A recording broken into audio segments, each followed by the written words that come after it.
Welcome to this series of global panel discussions on the future reward. It's a series that's seen us in London, Dubai, Stockholm, and now Boston. And we're delving into the evolving rewards landscape with experts from around the world. My name is Ben Shenoy. I'm a visiting professor at the London School of Economics. And this series is hosted by TR2050. That's Total Rewards 2050. It's a think tank that's focused on exploring the future rewards, guess what, until 2050. And it's looking at a series of topics such as how is the workforce going to evolve over the next 25, 30 years? What are future generations going to be interested in? What's going to be the rise of the gig workforce?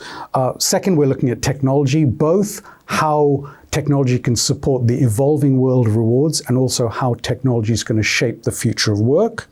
And finally, also look at using this opportunity of radical change to examine the fundamentals of what is it? Can we use rewards better to serve what humans actually are motivated by? Today, we're in Cambridge, Massachusetts in the USA, and we're in the headquarters of Moderna. Our panel today here is Asha Nataraja, who's head of Total Rewards at Shopify, Manjit Gill, who's the senior vice president of Global Total Rewards at Otis Worldwide, Billy Schultz, who's the global vice president of Total Rewards at Mars, Stacey Rapacki, who's the vice president and head of compensation at Northwell Health, and finally, Patel, who is the Vice President of Total Rewards at Moderna. Welcome to our panel, and also thank you, Hem, for so generously hosting us here. Let's start our discussion by looking at skills-based pay. The dynamic nature of skills-based pay requires frequent updates, potentially, as new skills emerge, and this could result in greater marketplace differentiation, with some firms being prepared to pay more of a premium for certain skills. And traditional pay bands might become less relevant as this starts to unfold. So there might be a renewed focus on, for example, learning and development, and new ways of benchmarking. So how should organizations, I'd really be interested in your thoughts on how should organizations adapt their reward strategies to cater for the emergence of skills-based pay? Stacey, do you want to start us off with this? Absolutely. I think it's really challenging depending on where an organization might be in their journey. And I think also the balance of the industry as well as the type of employees.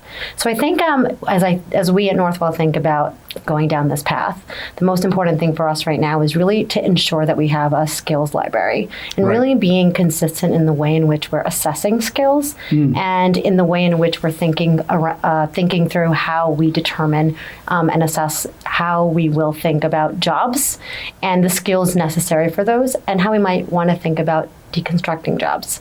When it comes to pay and thinking about skills-based pay, it's really important to think about critical skills and critical jobs and segments within the organization. And so I think foundationally, that's where we need to start. First, a skills library. Secondly, understanding how we assess those skills. And then thirdly, understanding what our critical segments are and where we can apply as a pilot the skill-based pay. Right, so there's clearly a hierarchy or an evolution in this, right? Get a foundational library, prioritize it, and of course, underpinning all of this is we need data, right? So an interesting challenge. Billy, what are your thoughts on this? Yeah, so it's a fairly controversial topic, I think, even amongst our own team. And I think a lot of it is, should there be this linkage between skills and pay? And maybe the question about, isn't there already? A lot of things in, not necessarily just in HR, but in a lot of different functions, things get kind of renewed focus. In a lot of ways, skill-based pay is something that's been around for a long time. If you look at factory pay in the 70s and 80s, there was a definite linkage in terms of if I train you to use this one machine and in this other machine, I'll pay you more money. So in a lot of ways, this is actually an old concept that's kind of getting this renewed focus. Plus ça change. Yeah, exactly. So there's definitely a renewed focus on skills, and the question is whether or not that should be formally linked to pay. You talked about data availability. So there's a fairly wide continuum right now in terms of how I think the industry is thinking about this. There's, at one extreme is, instead of using a job-based benchmarking approach, can you actually deconstruct a job into a sum of its skills? So I'm going to benchmark analytical skills, I'm going to benchmark communication skills, and I'm going to benchmark something else. It's going to be really challenging. There's no surveys that do that today. And one might argue on the other end of the continuum, what is a job if not a sum of its skills anyway? And we have a pretty good set of data to look at that today. So I think for me, the big question is, what is the problem that we're trying to solve here? Do we think that we're paying people incorrectly today based off of job benchmarks? We have mechanisms in the marketplace today to address things that are hot, like we used to call them hot jobs, right? Digital jobs, healthcare jobs, and we have a toolbox that we can pull out tools today and say we can apply a premium to that job because it's a hot job. So I'm not yet convinced that there's a problem to solve for with this. It's an interesting academic exercise to sort of deconstruct a job into a sum of its skills and experiences, but I'm not yet sure how we could do that at scale yet. Right. Great. And as you're talking about different types of skill, I'm sort of thinking, we talked about factory jobs way back when. You can look at certainly the tech sector and how this sort of model works particularly well there. But there are other areas where, for example, I don't know, behavioral skills, right? How do you measure that? How do you measure competence in that? How do you value it? Not so easy. So great. In particular, because we are seeing a focus on softer skills as being truly important elements of leaders of the future. Things like empathy, things like listening, hard to quantify, hard to measure, probably hard to benchmark against. Right. So yeah. Okay, great. Thank you. Manjit. Yeah, thanks. I agree with a lot of what was said. I think there's a lot of hype around skill-based pay. I think there's absolutely an application for it, but I think we're early in the journey. I think, and it's too early to say what it's going to look like at the end of the day. I think the concept is evolving and companies are thinking about it. There's absolutely an application when you think about the direction we're going with this kind of the gig economy and that type of work. There's absolutely going to be a need to figure out what skills are valuable to the company and how we're going to pay them and whether they're internal or external, what that's going to look like. So I think there's application.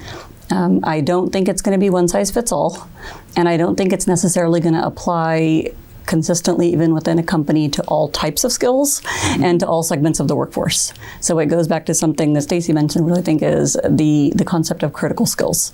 So, as a company kind of early in this process, I consider it early. I think I would be thinking about what are absolute critical skills that we need to ensure the success of our future workforce. How are we able to ensure that we're able to acquire those skills and grow those skills?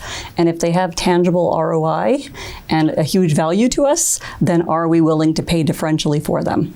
Because I don't think it's going to be a drastic transformation away from the way we do things today necessarily. I think it's going to be incremental too. So for certain critical skills, it's selective skills in my opinion, and for selective population, selective skills. And for those, you very well may be willing to pay a premium. And so I think it's a matter of thinking through what matters to the organization and what really drives value and what you're willing to pay for. And then on the benchmarking side, very critically, I think benchmarking is going to have to evolve because again, I think it's going to be incremental too.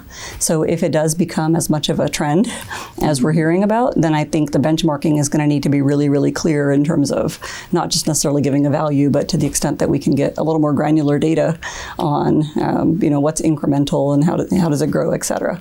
Would be very helpful. What I'm hearing from you so far, it's interesting, right? You're clearly thinking about this, but you're not completely sold on this, right? You're sort of looking at, okay, where does this work? When does it work? How do we move into it from what we're doing today? Right. Great, thank you. Asha, what would you like to add to the conversation? So when I think about scale-based pay, I'm thinking it from a perspective of a very age-old concept in rewards, which is paying for performance, right? So we're looking at skills, and traditionally it's been all about there is an individual contributor or a craft to kind of a skill set, and this is what you do, and then there is the whole management aspect of it. To me, where skill-based pay really comes into picture is exponential learning on a particular craft should have exponential increase in your output and impact to the purpose of the organization. That is where you're really bringing the skills plus the impact together to pay for performance. So if I'm going to continue to acquire skills that have zero use in the organization that I'm in, then I don't know why I would want my organization to pay for it. It kind of goes back to what you said earlier about the factory system back in the days. Like, yeah, you can cross-train everybody on every machine out there, but if you don't want them using all the machines, then you don't want to pay for the skills. So it goes back to, this is how we've been doing rewards in the past. But what I would really like to ask the companies to look into is, are we paying attention to the depth one goes into, and does going into that depth really help the organization? One of the examples I always use is, being a software engineer, if you continue to enhance your skill sets and really get good at like coding and how do you think about the strategy of the engineering world and all of that, it automatically has a higher impact on your output, which automatically translates into, let's say, ROI to the organization.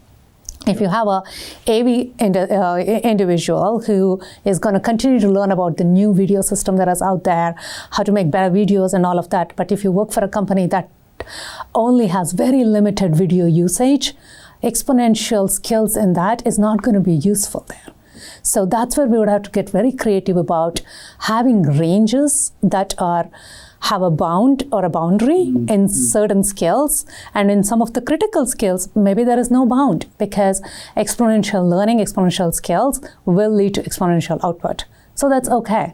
Right. So one of the concepts that we have been talking about internally is called mastery, which is basically that. It's like unhinged exponential growth in skill sets and the critical skills that are required for the place you're in, and focusing on that and then allowing one to grow. Whether it's, and management can be taken the same way too. Back in the days, you just kind of grew, and then if you wanted more money, you kind of went into management. Yes. Management is a skill. It's something that you have to be passionate about and do it right to really have a better impact on that. So, but if you're not into management, but you can continue to exponentially grow your craft skill and you can get paid for it or recognized through rewards for it, then that's okay. We can allow people to do that, and that actually has a better output for the organizations than not having the management skills. So right. So this idea of great, thank you, and just again echoing some of the themes you guys have been putting forward. Right. One, what's the problem we're solving for? Two, I'm just characterizing what you're saying. Right. There's input and there's output. Right. What's the value? And the more value, the more multiplier, exponential effect, the more it's critical, and that's what we should value. And the final point you've added to this, Asha, is also about this transition, especially in Shopify, but also in other organizations, right? You go up the ladder by being technically good at some bunch of skills, and at some point you flip into being glue for the organization, dare I say, where you're leading, managing, and it's a different set of skills. It's more interpersonal and less technical. So there's an interesting pivot there in how you pay for that. Yeah, absolutely. I think it kind of goes back to back when I was in the financial industry, we used to see some investment bankers. Yes. They kill it in the deal making, in like being the investment banker. They're really good at it. And then over a period of time, they become MDs, and then all of a sudden they're managing people. They're really, really bad at empathy and like coaching. They just have never done it, and they don't like it. They just want to sit in the deal room and make deals. Yeah. Why are we designing systems that force people into paths that it's not for them? Right. Right. So what we truly believe in is we really value craftsmanship. Craftsmanship. So we really will allow individuals to grow deeper and deeper in that particular skill set, in that craft, and you can continue to be rewarded for it. You don't have to switch paths into something that's almost fake for an individual because they're not into it. They've not been trained into it. So you don't need to go there. It's okay for a very skilled individual contributor to potentially get paid higher than a mid-level manager because their skill sets converts more exponentially into the output for the organization than having the management skills. Management skills are equally important, but really given the landscape of where you're looking at, it could be different. And can be incredibly toxic to your organization if your relationship with your line manager is sour. We know that from engagement surveys that regardless of generation, people generally want three things. They want fair and competitive pay, they want career opportunities, and they want to have a nice relationship with their manager. And so to the extent that you're forcing people into these people manager tracks who are, it's not mutual. In some cases, they don't want to be it. Yeah, it's value destroying, in fact. And on the other case, they're not good at it, and they have an outsized impact on the group of people who they're managing. It can be truly a huge mistake to push people down that track. Totally. And you could end up with a top-heavy organization, which is not the right approach for any industry, for that matter. Right. Great. Excellent. Thank you. Hem, what are your thoughts on this topic? I think I'll echo what everyone said, so I don't want to repeat it. I think it's important that you customize whatever it is you're doing from a skills perspective for your organization. So reflecting what everyone said, it's about impact. So one of the buzzwords at the moment is ROI. Yeah. Well, pay is a massive investment that every one of our companies makes in our people. And the return on that investment is based on what value they bring, what impact do they have on your mission. And so to the extent we're talking about skills-based pay, it's the same is true of any pay. Yeah. We have to make sure that we are finding the right skills, the right people, and paying them fairly in the right way to maximize that ROI. Yeah, great. Excellent. Thank you. Let's turn to the topic of technology. So, which is of growing interest. We were talking about it earlier today. And, from analytics to artificial intelligence, from blockchain to gamification, there are lots of areas where a technology could have an impact on reward. So, it's got the potential to transform rewards and how rewards are managed and delivered. However, there are major issues here relating to ethicality, to data privacy, and to transparency, for example. So how can organizations leverage emerging technologies while addressing some of these critical concerns around privacy, ethicality, transparency? Hem, do you want to start us off? Sure, I think it's important to get the terminology right. And so lots of companies are talking about AI. And do you mean generative AI? Do you mean predictive analytics? What are we talking about when we say these emerging technologies? Because I agree, particularly when it comes to generative AI, there are new risks that perhaps we haven't faced in the past that we have to be mindful of. But there's lots of emerging technology that doesn't have that inherent risk. And so I think it's important that companies that want to lean into new technologies, first of all, understanding what is the risk profile of the company, of the technology, of the program that you're talking about, before we start worrying about risks. Let's say, well, what are the risks? And what's the ROI of the whole program? I'm going to sound like a broken record, but everything we do is about ROI. So if we're leaning into technology, why are we doing that? Because is it making it more efficient? Is it making it more employee friendly? What is it doing? Why are we talking about technology? What's the concrete benefit as opposed to fear of missing out? Exactly. Yeah, just because everybody else is doing it doesn't make it the right thing to do. So I think, so here at Moderna, we use GPTs to help our employees understand our programs. So our equity programs, our benefits programs, and we get great feedback in that people now have an easy place to interact with the GPTs and they answer most of their questions. That frees up time, that's more efficient for us. That's great. Now, if they have questions about things that are really important to them, like their medical plan, we want to talk to them. And so it's about striking the right balance about what problem are you solving for, what is the risk, and we want to make sure that we mitigate those risks as much as one can possibly do. And I totally agree that as the technology evolves, the risks will probably increase and we'll need to be more and more mindful of them. But what I wouldn't want to encourage people to do is to let that risk and that fear be a barrier to just even thinking about it. Because I hear that amongst other organizations where people say, our legal team wouldn't let us do that, or that's just not going to fly because we don't have the buy-in. I think it's really important that you kind of jump in head first and say, what is the art of the possible? And then see what makes sense for your company. It's always about what makes sense for you and where you are in your kind of evolution from technology perspective.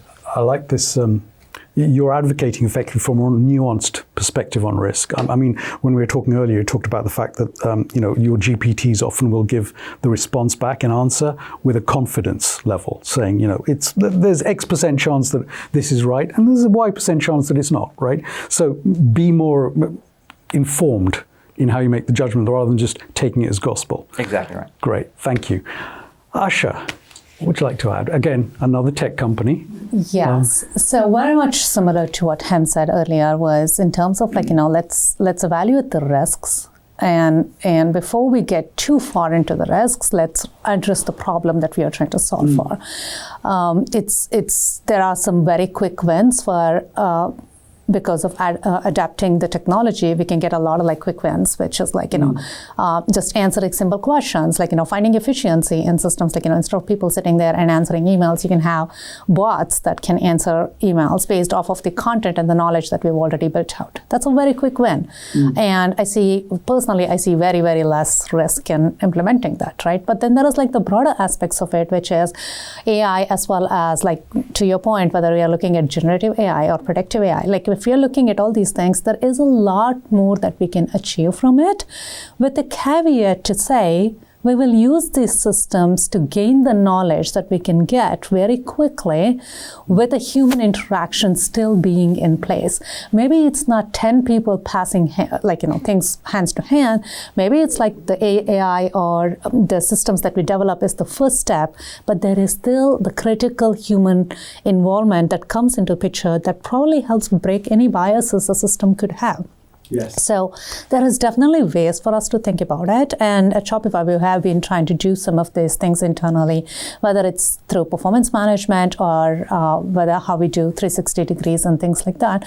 It is okay to bring in these systems and utilize the future-facing technology that is out there, but have the control, which still is the human involvement in there, and then continue to gut check yourselves, right? There's nothing it's not you do it once and then it's the end of the world. It's not. It's iterative. It's okay to try these things on and have that level of this thing to say, hey, we're going to do this, and these answers are going to be 95% right. We do know there may be a couple times we'll get this wrong, so don't take it as gospel, but gut check in. That's why we have a human interaction. Whether in the future we want to start talking about making compensation decisions using AI models. Well, nobody wants a machine to determine how much they get paid. However, if that is the starting point, and then you still have a very discretionary hand that comes in to adjust or take into account that a model may not have taken into, I don't see anything wrong with it. So it's about how we balance some of this. I think to Hem's point, I don't think we should keep it at bay just because there is legal risks and stuff like that, which is very real, don't get me wrong, but it's okay to just have a little bit of an open mind on the risk appetite that we are willing to take, because that's what science is. That's what futuristic mindset is. So I like the echo from our previous question, because you're actually all advocating for it's not black and white, it's more gray, right? It's when is this appropriate, when is not appropriate. This point about where's the value a human being brings, whether it's connecting with bias, adding extra context, providing meaning in a way that a machine, which is very smart, let's qualify that, very efficient, sometimes not smart, right? How can we bring that judgment in? Great. Thank you. Manjit, what would you like to add to this? Yeah, great conversation, and I echo a lot of what was already said. I almost laughed out loud when you said the fear of missing out. So to that point, I think incredibly important to understand the technology, the art of the possible, as you mentioned, understand what's out there, what are all the solutions are, very exciting things. I think there's always going to be a role for the humans. To your point, it's never going to replace everything we do, but can make us, lots of different technologies that can make us a lot more efficient. I think it's about evaluating use cases as it pertains to your organization, and really understanding what are the use cases, where can you really leverage it to make a difference.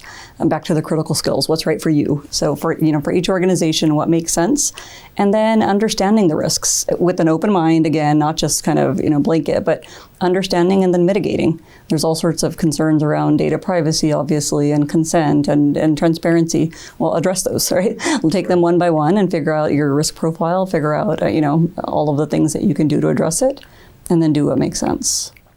Great. Excellent. I actually just thought of something, Asha, you picked up on, which is really important in all of this, which is around communication and its role in managing expectations, right? I thought that was excellent. Billy, what would you like to add? Yeah, I think as far as technology goes, I think there's probably a continuum in terms of how big the impact is depending on what the process is. So on one end, a lot of us are still using Excel to do comp planning. And from a baby step perspective, having a technological platform to be able to do that planning outside of that in a much more user-friendly way is kind of a, yes, we ought to be doing that. Yeah. Getting into some of the really high impact stuff that haven't previewed for us today really kind of blew my hair back in terms of we can see that. Yeah, exactly. Being able to have an incredible amount of knowledge in an efficient, just-in-time, in an asynchronous fashion. Right. I can ask questions about my equity split. I can ask questions about my benefits usage. That's incredibly powerful, kind of in that medium category in terms of impact. And then some of the more highly impactful stuff we talked about was typing a question into machine. How much should a marketing professional get paid?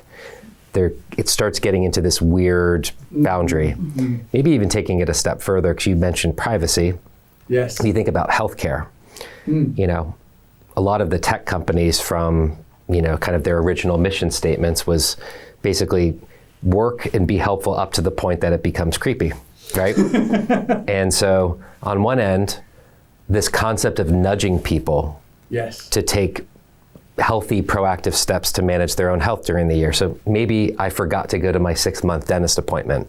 Having a chatbot pop up on my screen one morning and say, Billy, you forgot your 6-month preventative dental check is fairly non-invasive, helpful. I might be okay with that. But maybe if it starts pinging me about other health matters that cross a boundary for me, or Billy, you need a refill of X medicine, or Billy, you haven't done Y, where does it create distrust with your associate base? Why? What are you doing with my healthcare information? Are you sharing it with this GPT? Like, I thought that was mine. Even if what you're trying to do is to try to be helpful to the associate base, it's a very dangerous line to cross. So I think that's probably some murky territory for us. And I think the second piece of it is around the different personas of everybody's associate base. What's helpful for me from a technological perspective as an office worker is different than a veterinary technician, which is different than somebody who works at one of our supply sites. Having self-service is probably helpful for me. I'm in front of my laptop all day. But one of our vet techs, we want them dealing with pets all day. And even during their 30-minute break, do we want them sitting in front of a laptop asking it questions? There might be a human element that's more helpful to them. Even, the example that I use sometimes in our office, we have kind of like a genius desk, like at an Apple store. I mean, we have physical human beings on site to fix your computer problems. Sometimes you just want to walk your laptop over and drop it off and have an interaction and say, fix this for me. There's other things where I'm happy to self-serve myself. And so I think it's figuring out, based on what type of question you're asking, what is the right medium for it. I use this example a lot of when you're in the airport, there's Clear that does the security scanning. In 99 out of 100 instances, it's a frictionless experience. It scans your iris, you go on. In the 1 out of 100 experiences that it doesn't work, chances are you're trying to make a flight. If something happens, there's a human being that walks over and says, I can sort you out. I can't imagine in those moments of stress, I'm going to miss my flight. They say, well, hold on a second. We're going to connect you to a chat agent. And you're sitting there waiting. Like, you just want the problem fixed. And so there's something about that experience that sort of, there's a technological aspect, and there's a human being that's literally walking you to the screen, escorting you to the next piece of it. There's something there. Providing comfort. Yeah, so I think there's this balancing act about technology and humans that I think is a really important element. And of course, the third big bucket is, what is the impact on the workforce of having this technology? Are we redeploying them? Are we reskilling them? Is there a way for us to shift the work that they're doing today into something else? That's something I think that is a real talking point about what happens to human beings with all this technology. Right, great, thank you. It connects to Manjit's point about use cases, getting the specifics, not just dealing with the generalities. The other thing we talked about earlier today, which you touched implicitly on in your answer, is around how do we deal with the stress on our employees of all this uncertainty, right? How is technology changing my role? But also, what's the employee value proposition here, right? Well, we talked about, what's the real reward in the employee value proposition? Is it just to be seamless, frictionless, or is it more than that? Okay. So the real question is are you making my job easier, or are you replacing my job? I think that's the quiet that's part. That's going to be in a lot of people's minds. That we need to say out loud. On one hand, talking about AI seems like a very exciting thing, but I think the practical reality for a lot of people when they hear that is they're saying, what's my job going to be? Yeah. Right. What about me? Stacey. I would just add on one of the things we talked about today, which still resonates, is the purpose of us using the technology is to keep people doing what they love to do, what they're passionate about, and what we want them to be able to do. And so for us, leveraging technology to keep them at the bedside with patients, so they don't have the distractions, so they don't have to worry about the questions that they may have, making it easier for them to access the information and making it easier for them and our teams to do their jobs. And so I think when I think about technology and I think about some of the examples that we heard and we saw today, it makes it real in that we can leverage technology and start to apply technology in bite-sized pieces. So identifying and putting a technology roadmap together and making it digestible for both our employees as it relates to our team members out with our patients, but then also our teams that are going to be experiencing this change over time in leveraging technology to do their jobs. And then therefore they can elevate what they bring to the table for our team members as well. So I think we're all on different places in our journey in leveraging technology, but at the end of the day, it's about keeping our employees engaged and doing what they love. There's a shared objective and there are some principles wherever you are on the journey. Great, excellent. Thank you for such a rich discussion. Anyone any thoughts sparked by what we've just been discussing? Anything you'd like to add? I think one thing I would like to say, I think, Stacey, you just hit on this a little bit in terms of how do you, one, it's a journey. It's not about the destination. There's a lot of things that you need to tick the box on as you go through this and to land what is right for the organization. And then the second thing is the value proposition. I think that's really key. We as Total Rewards professionals a lot of times think about what is the value prop for me, but we also need to be thinking about the value prop for the employees. Right. Yes. So one of the good examples I can give is Shopify is an entrepreneur platform, and we have this thing that was introduced, nothing to do with Total Rewards, but as our platform, there is a sidekick introduced. So for our entrepreneurs or the business owners out there, the sidekick helps them with so many things automatically that they don't even have to think about it. Think about businesses that are run by mom and pop. Right? So this is two people, they're the owners, they're the employees, they are the stalkers, they do everything for the company, right? There is no slack, there is no additional people or resources for additional people. Yeah. In that environment, a sidekick is a huge benefit. So from a value prop perspective, AI generated sidekick or a sidekick that can help with a lot of things from smallest to the biggest things, whether it's producing your tax report or recalculating and producing the right invoice for the right this thing or doing inventory for you. Those things are a huge value prop that I don't even have to explain that to the entrepreneurs or the business people, right? When you think about the Total Rewards world, it's the same thing. To your point, the more you can get managers to make it very easy for them to do performance reviews so they can get back to doing the work. I think at Moderna, we saw the whole thing about doing getting people more healthier, saving lives is really what you want your people to focus on. So if you have a manager, you want them to focus on how do you contribute towards that cause versus spending more time writing reviews or providing inputs about compensation. So how do we turn the technology to really make it helpful while instead of spending 20 minutes per review, I'm only spending 2 minutes, then I can move on. But I get the gut check. I, as a human, get to do the gut check, but the system helps with the groundwork for me. Yeah. That's one of the ways I think about how to kind of adapt this as well as provide the value prop where it's needed. Great, excellent. Any other? Cool. Brilliant discussion, by the way. Thank you. Now let's turn to the evolving workforce. So we hear a lot about younger generations coming up through the workforce, having different attitudes and motivations from their older colleagues. So since TR2050, Total Rewards 2050, is about the future reward, let's look at those coming generations, Generation Z, Gen Alpha, and beyond, whatever labels we give them. We will have a separate discussion with younger voices, so students, undergrads, postgrads, but let's hear from our slightly older panel.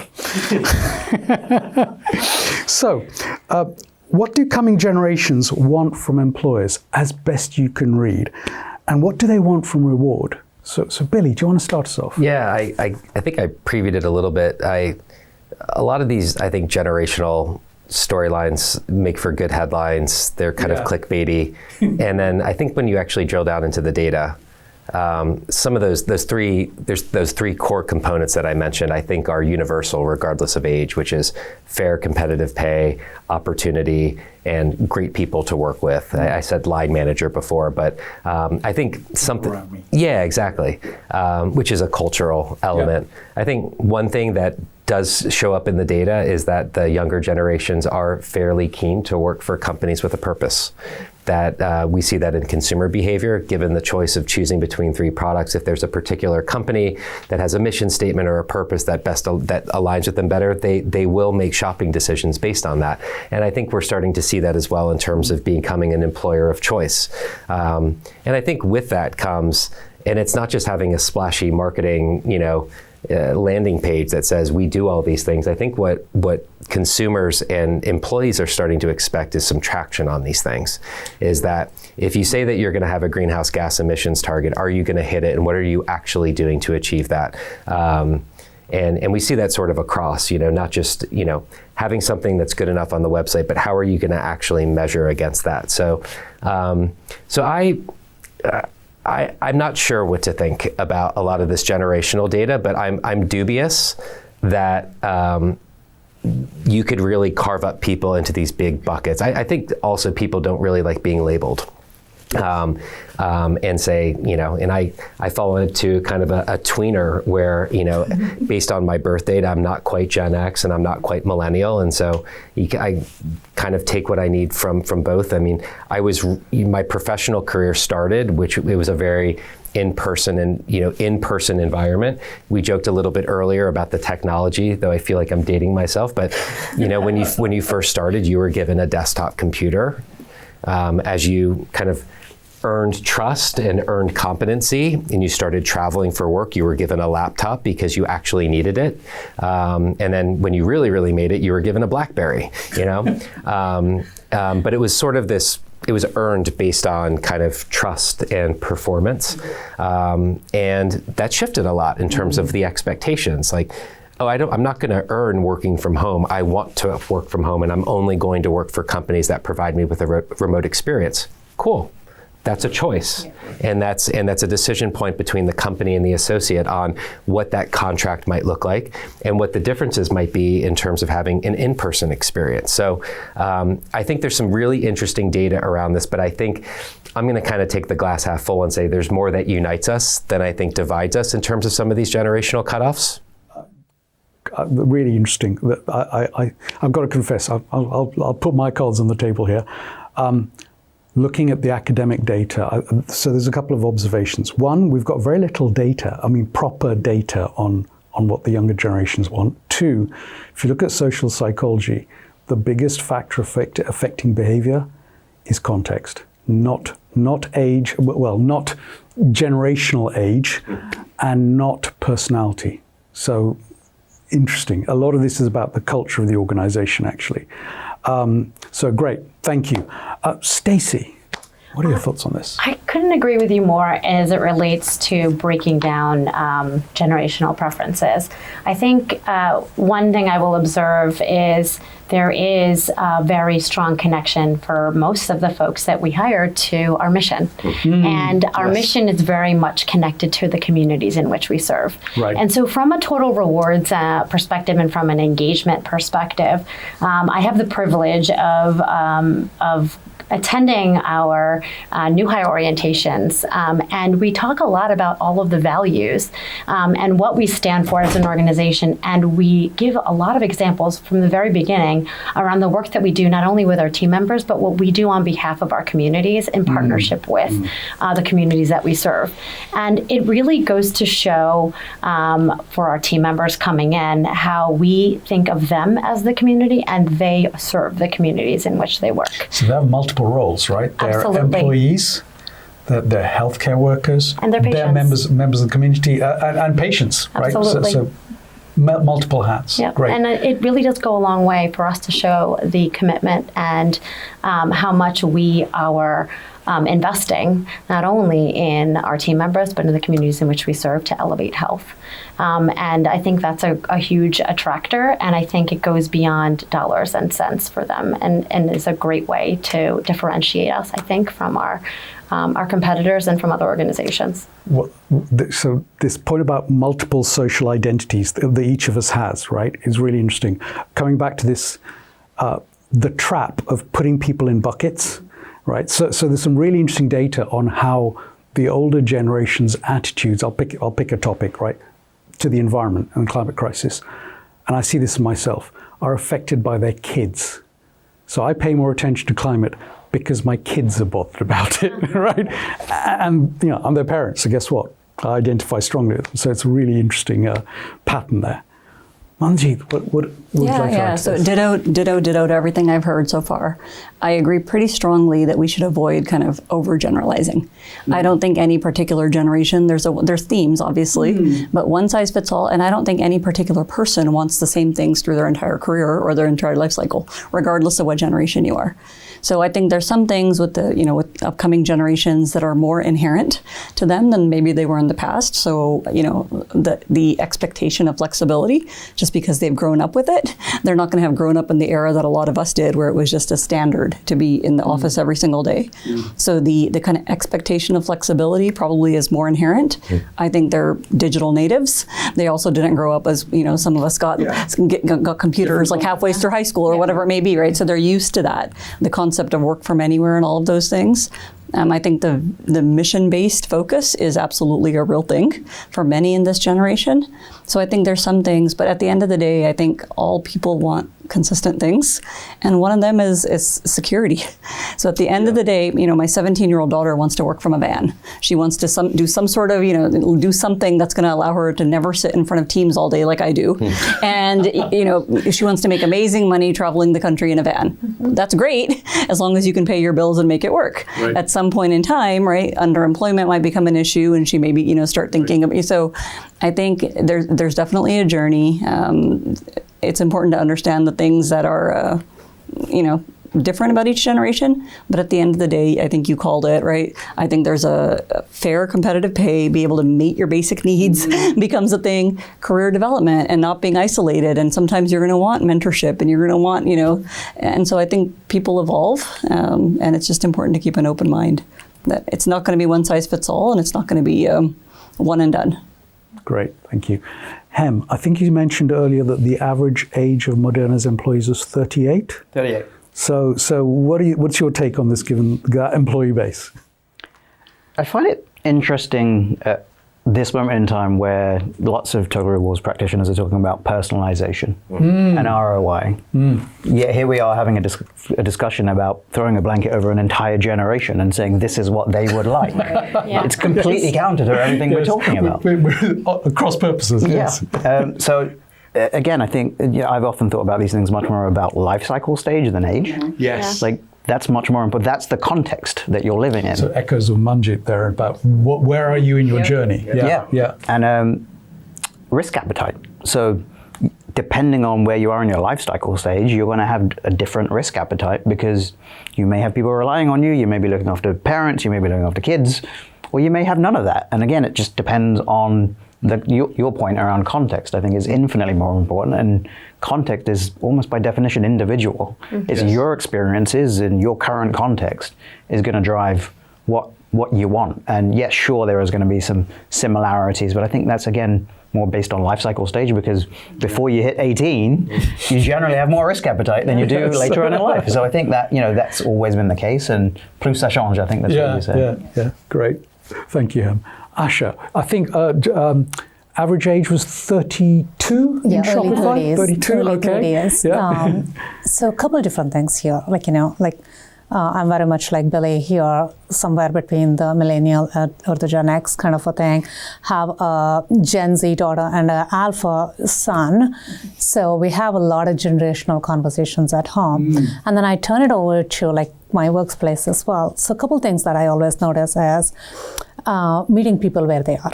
I think that is going to be the key aspect of the future generation is they are, when you think about the context in which they are growing up, they are a lot more curious, they are a lot more opinionated, and we are actually raising them to self-advocate for everything. So when they go into the workforce, they're going to bring all that with them. So it's not going to be dropped off at college. They're going to bring it with them to the workforce, right? So meeting them where they are, providing them the agency and the choices is going to become more critical. There was a whole generation which thought of going to work and getting paid for it as I go here for a paycheck. Now we are raising a whole different generation which thinks about what you get from the company in the form of total rewards, as we call it in a very nice way now, as a culmination of money, benefits, perks, how you treat me, where do I get to work from? And there are so many different angles how they look at it as. It's no longer, I go to work for a paycheck. So you're addressing a whole different generation that you yourselves are raising. So we need to be able to take a step back and think about how they're going to look at what we offer them from a total rewards perspective. And we also don't often give credit enough to the younger generation in terms of how adaptable they actually are.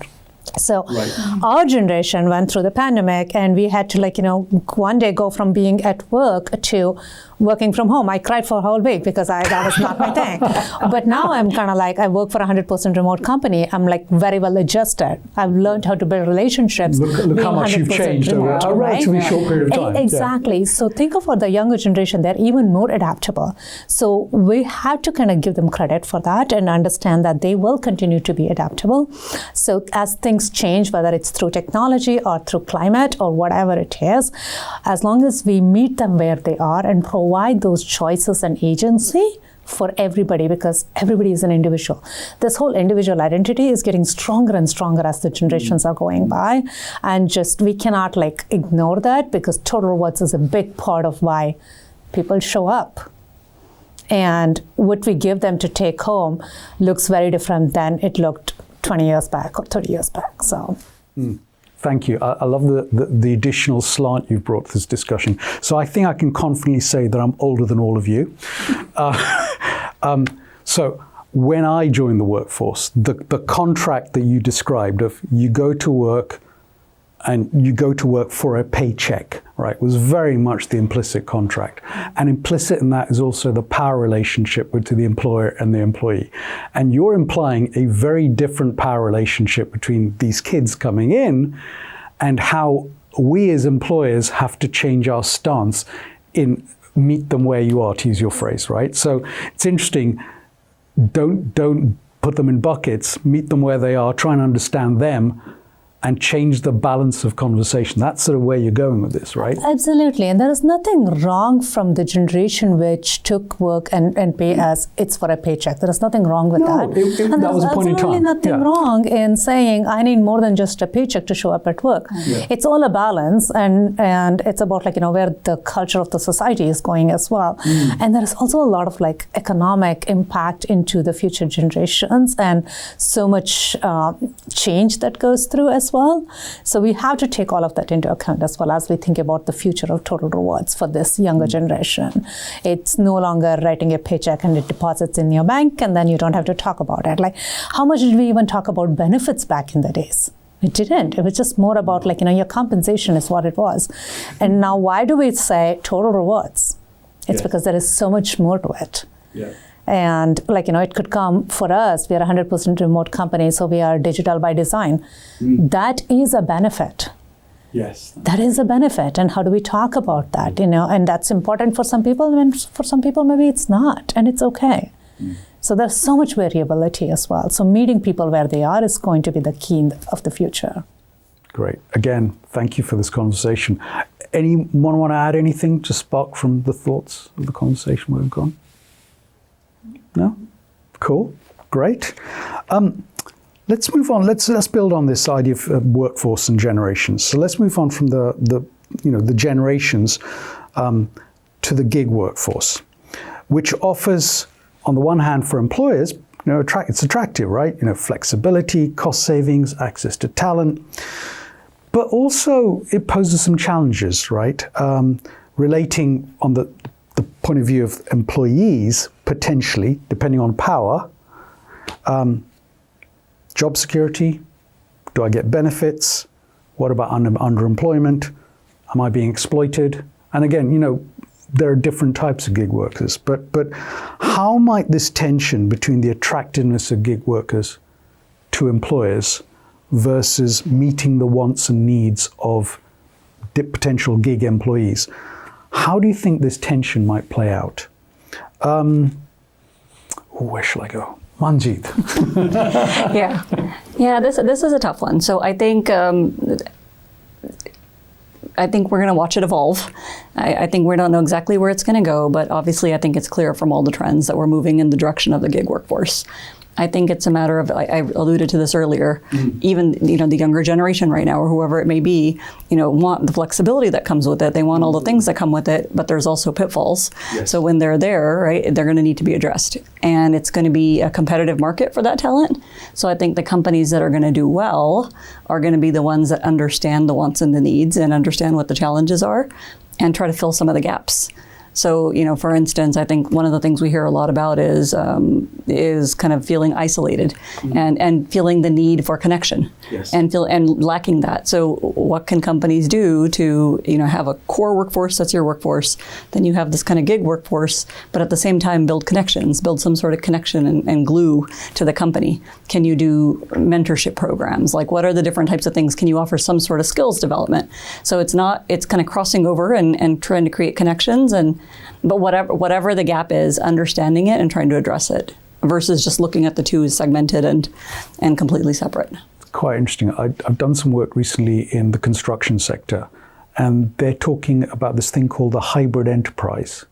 So it's sort of like an integrated supply chain where you've got a prime contractor and then you've got suppliers, but the employees and the suppliers, or the gig employees and the suppliers, the identity they share actually blurs into the prime contractor. So, so employees, gig employees, signing up to work for a supplier and then spending their whole contractual life with the prime contractor, right? So their identity is actually bound to the prime, not to their employer, right? So really interesting. And you start getting into things like, you talked about connection, we talked about purpose, right? What is it that binds you to this enterprise? And I'm using the word enterprise very loosely, right? Because it's like a collection of enterprises. It's an ecosystem actually, and you could healthcare, nutrition, moving people, right? Whatever it is, whatever your mission is, right? It's quite interesting. It becomes quite abstract actually.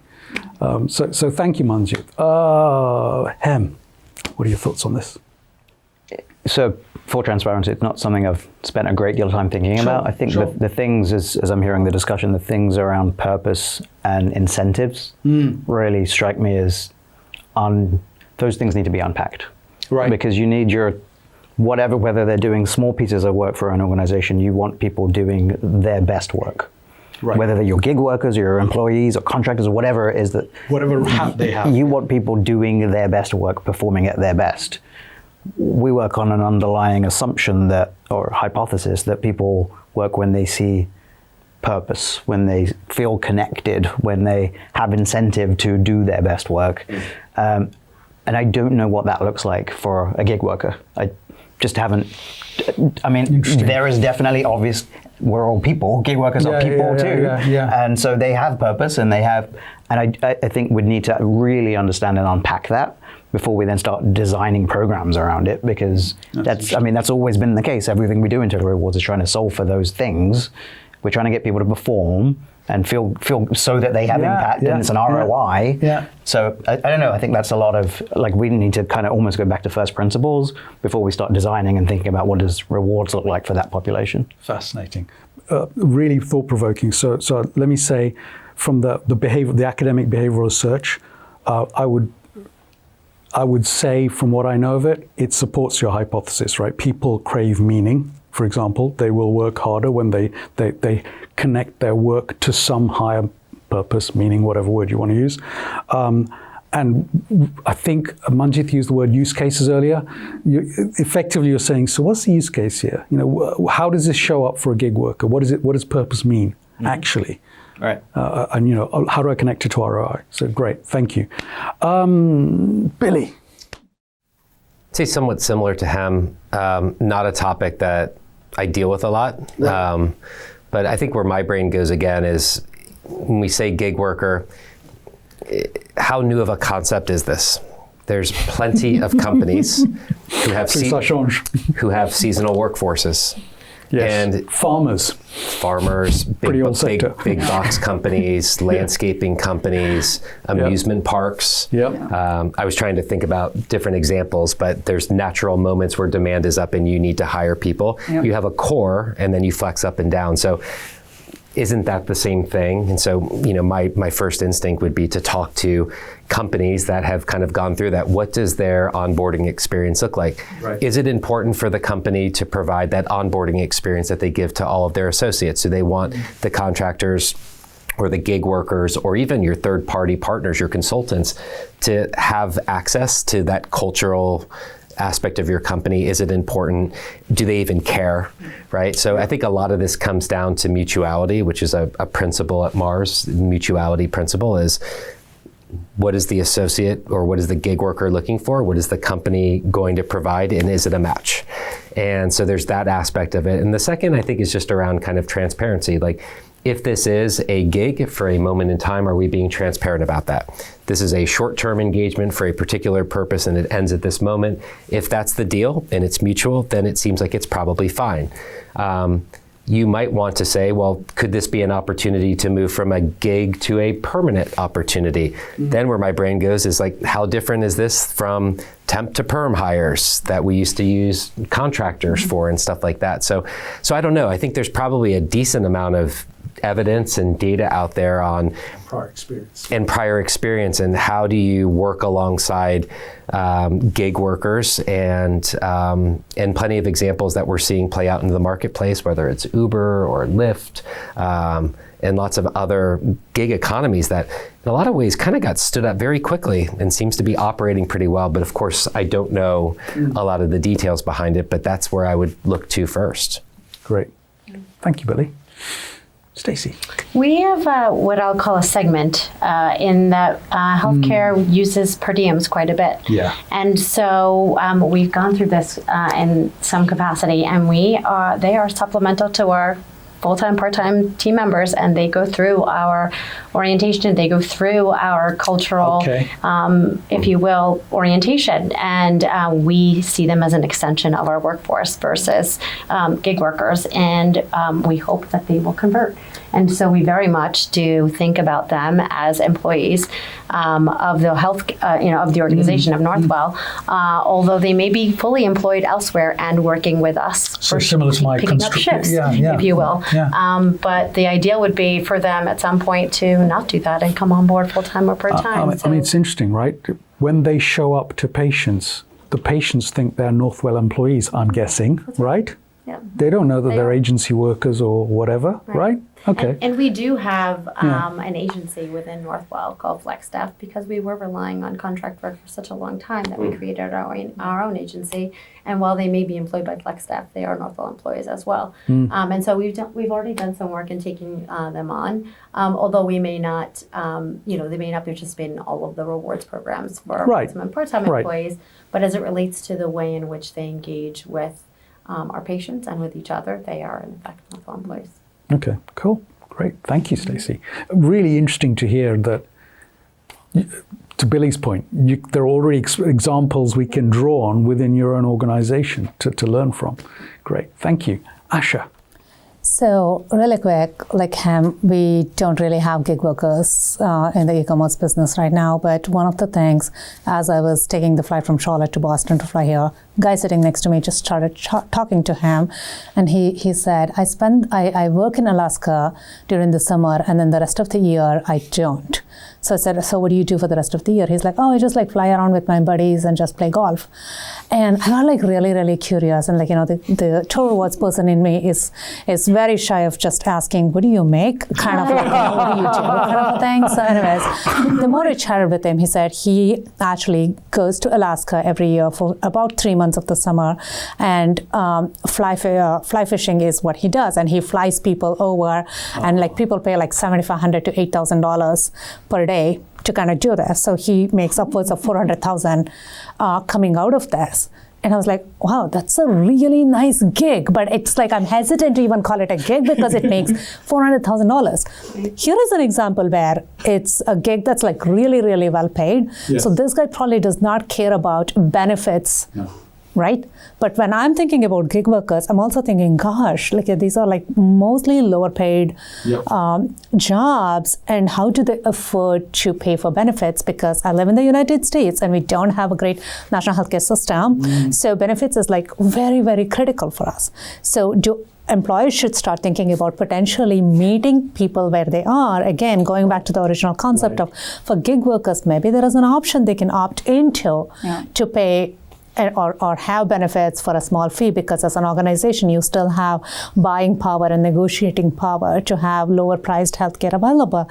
Maybe gig workers jump into that in some fashion. You still pay them hourly, but there is like, some offerings. Like, I don't know, like I said, like I haven't really done a lot of work on this one, but that's where my head goes when I think about like gig workers.